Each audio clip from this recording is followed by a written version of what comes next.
કેશોદમાં આંતર school quiz સ્પર્ધા યોજાઈ। ભારત માનક બ્યુરો રાજકોટ શાખા દ્વારા કેશોદમાં આંતર સ્કૂલ ક્વિઝ પ્રતિયોગિતા યોજવામાં આવી, જેમાં વિજેતા રોકડ પુરસ્કાર પ્રમાણપત્ર આપવામાં આવ્યા હતા।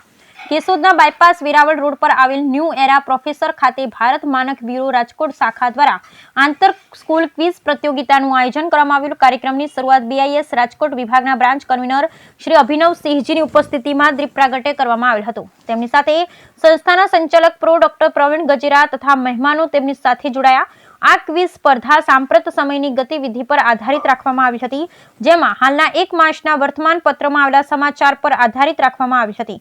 આ સ્પર્ધામાં KBC મેથડથી ધોરણ 5 થી 12 સુધીના વિદ્યાર્થીઓ માટે યોજવામાં આવી હતી।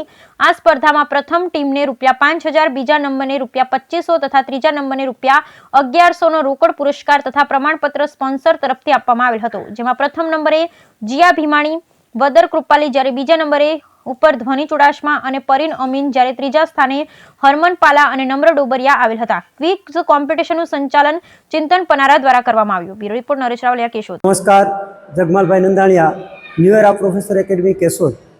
કહેવાય છે કે જ્ઞાનને કોઈ સીમાડા નથી હોતા અને જે જ્ઞાન છે ને એ જ સાચું ધન છે।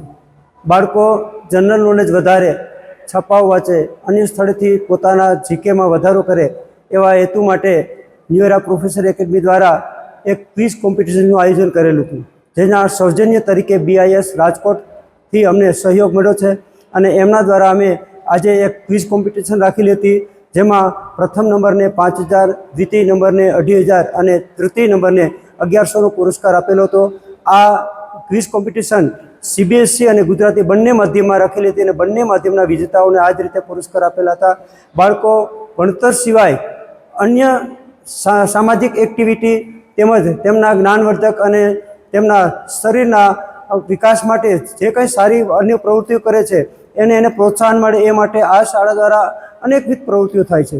શિક્ષણ એટલે માત્ર અક્ષર જ્ઞાન નહીં, પણ શિક્ષણ એટલે બાળકનો સર્વાંગી વિકાસ અને એમાંય બાળકના જ્ઞાનનો વધારો થાય, એ માટે આ શાળા તરફથી ખૂબ જ